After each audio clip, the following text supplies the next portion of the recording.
Hey, it's Carrie here, and thank you so much for joining me for another weekly dose of inspiration to build a successful business. So today we are going all techie, and we are talking about search engine optimization. And before you run off and decide that you don't want to watch any more of this video, let me tell you why you need to stay and watch it. So imagine that you want to go on a holiday, or that, heaven forbid, you got ill and you couldn't be proactively marketing your business anymore. You couldn't be doing your email marketing campaigns, you can't go out and network anymore, you can't do all your tweeting or your Facebook messaging, and so all of a sudden the leads dry up. It would be a disaster.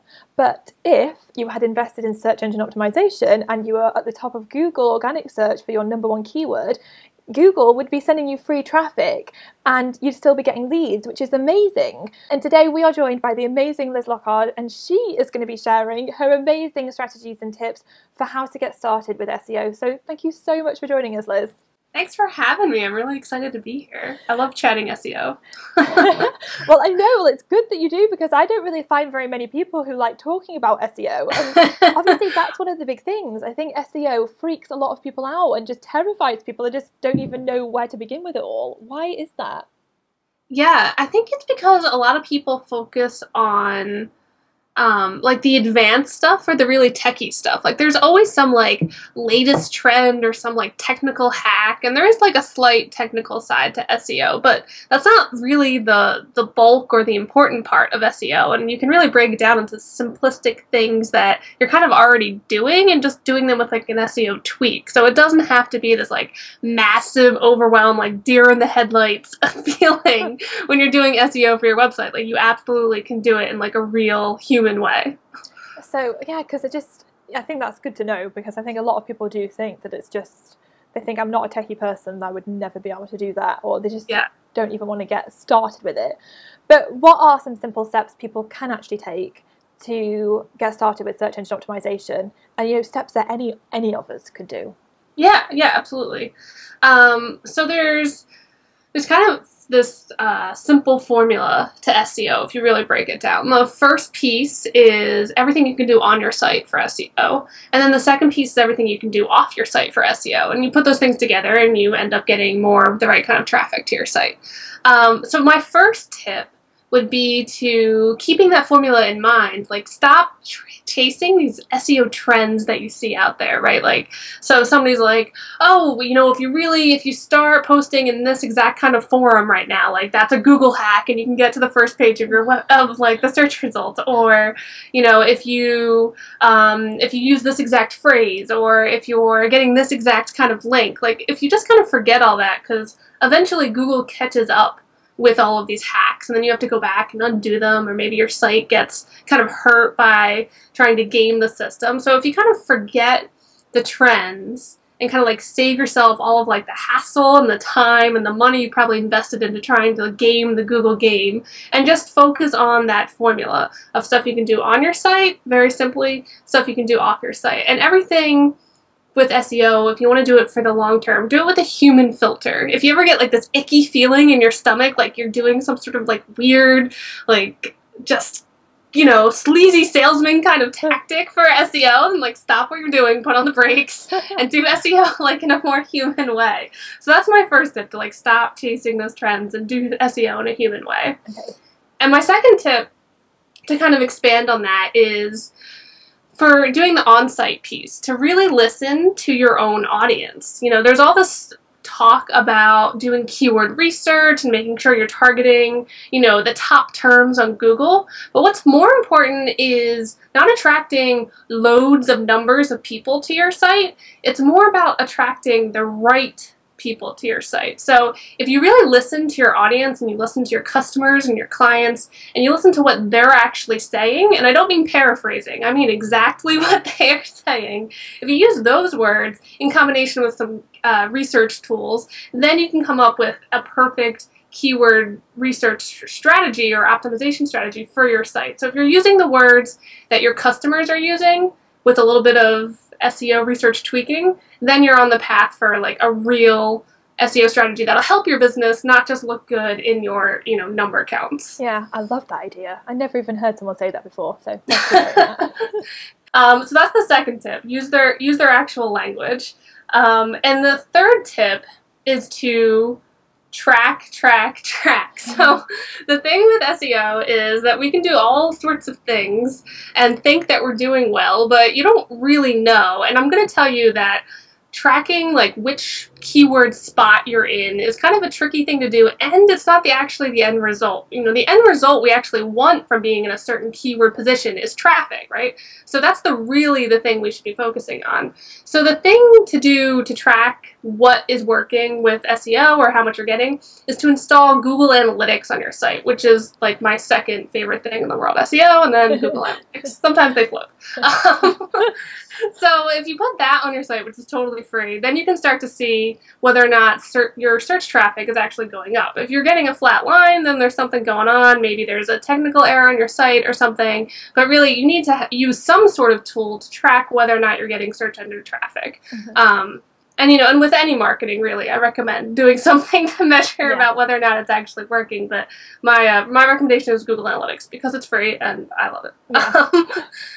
So I guess, so those are the 3 tips. I've got one final tip to share for how to do SEO in a real way. So we've talked a lot about the stuff that you can do on your site, right? So like the keyword research and like there's a technical piece of SEO, but the second piece is everything that you can do off your site. Okay. So my final tip here is that you don't have to say yes to every single collaboration that comes your way because you're thinking about like, oh, I need a link for SEO, like I need to say yes to everything. You can be choosy about where you spend your time online by making sure that you're partnering with sites that first, you know, are a good fit with your ideal client profile or avatar or whatever you use to describe it. But secondly, that are strong in the eyes of Google. And one of my favorite sites to measure whether or not a site is stronger than me in Google, because the simplest way to describe how to, you know, rank higher in Google is to get stronger sites than yours to link to yours. So my favorite site to actually see whether or not a site is stronger than mine is called OpenSiteExplorer.org, which, you know, Carrie, I can obviously send you the link so people don't have to remember that. But when you put that in, there's a whole bunch of different metrics it spits back at you when you put in the URL. But you're really just looking for domain authority. That's a technical way of saying this site is this much strong, and it's like 1 to 100. So if you are evaluating 2 different opportunities between, say, a site that has a score of like 25 and a site that has a score of like 75, those 2 opportunities, let's say that they're both trying to schedule 1 p.m. on a Thursday for you. If you have limited time and resources, the same amount of time it's going to take to do something with a 25 score site and a 75 score site, you can go with the 75 one, assuming they're both still a good match for your audience and all that sort of stuff. But that's one of my favorite tips for SEO, because I feel like a lot of small businesses that I work with struggle with this like overwhelmed feeling of everything they have to do for their business, and I like to give them a way to kind of filter out or have like a real reason in their back pocket why they're not pursuing every single opportunity that's coming their way. I mean, I wouldn't recommend telling someone that's why you're not doing it. I would come up with a much more friendly or maybe an alternative way that's like not as much as your time if you still want to partner with them. But that's one filter I like to give people to help them focus on, you know, marketing that's going to work for their business, but then also have a good impact on, you know, the SEO piece of their traffic. I'm definitely going to go and check that out. But coming back to the keywords, so obviously when people have like researched their audience and kind of got to grips with the language their audience are using, and you know what some of the key keywords are, that you know, key phrases that they're saying, what do they then do with them? How can they then take action with those keywords to put them into action to help them with their search engine optimization? Sure. So once you have like and I really just have like a Google Doc of like copy and paste language, you know, if I ever get emails from people or if I'm like, you know, eavesdropping on social media or something like that, I take that and I put it into what's called the Keyword Research Planner. Okay. And I have a video for how to use that too. I don't have to get into the technical piece of that. So then once I decide which of those phrases match up with what's getting the most traffic on Google, then I have like my set of phrases that I want to use on my site. And the way to use it is like when you're picking keywords for your site, you're not picking like 2 keywords and then it's done. Each page or post on your site can have a different focus and should have a slightly different focus, because each page is trying to individually rank in Google and individually attract, certain traffic. So the way to optimize a certain page or post for a particular keyword phrase is just to use it in a natural way on your site. There's a couple of places that are a little bit more technical that you can use it, like in the URL of the page. So instead of having like *P equals and a bunch of random numbers, like actually using human words in that, techie address for that page or post.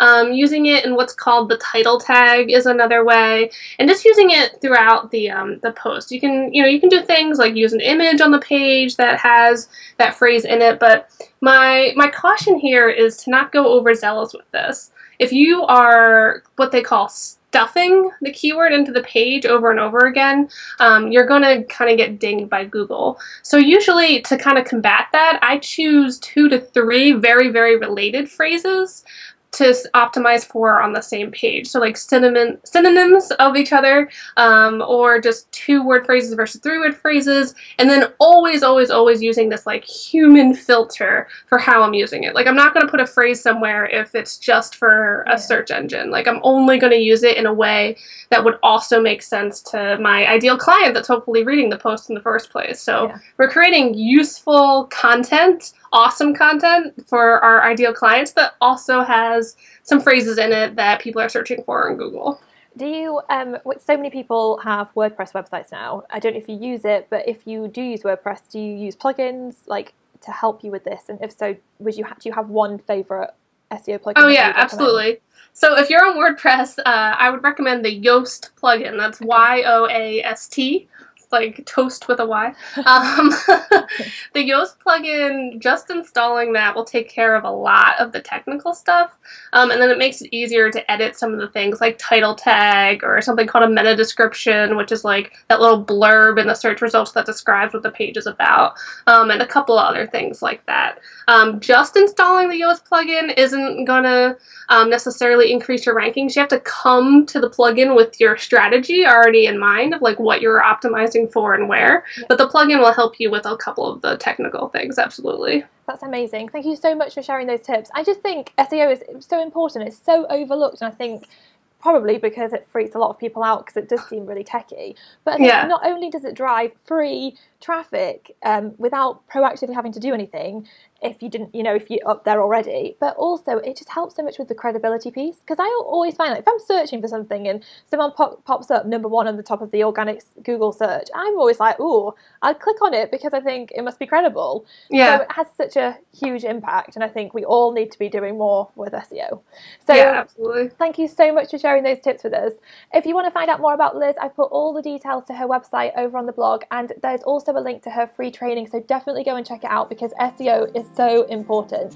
But I would also love to hear what you think about this. Is SEO something that totally freaks you out, or is it something that you actually think about? Head over to the blog and leave a comment, and I will see you next week for another dose of inspiration.